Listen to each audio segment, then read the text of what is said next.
আপাতত তিহারে বন্দী অনুব্রত মণ্ডলের দেহরক্ষী সাইগল হোসেন। সে মামলা চলছে, তবে গরু পাচার কাণ্ডে সিবিআই ইডির পর এবার জেলবন্দি সাইগল হোসেনকে এনআইএর জিজ্ঞাসাবাদের মুখে পড়তে হল।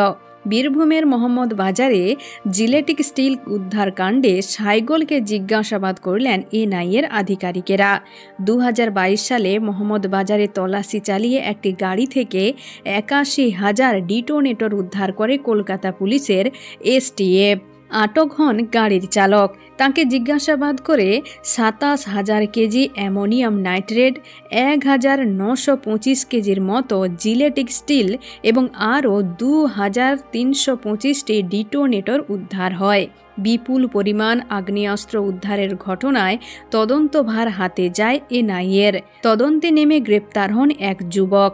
আরও কয়েকজনকে গ্রেপ্তার করেন গোয়েন্দারা। এবার তদন্তকারীদের নজরে সাইগল হোসেন। সূত্রের খবর, 2 দিন ধরে জিজ্ঞাসাবাদ করা হয়েছে সাইগলকে।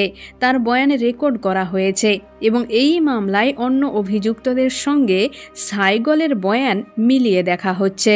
জানা গিয়েছে, এনআইএ মূলত জানতে চাইছে বিস্ফোরকের এই কারবারিদের সঙ্গে সাইগলের কোনো যোগ ছিল কিনা।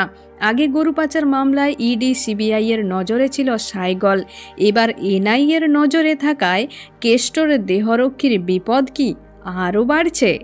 তো বন্ধুরা, এখন এ পর্যন্ত। আবারও দেখা হচ্ছে রাজনীতির পরবর্তী আপডেট নিয়ে। ধন্যবাদ।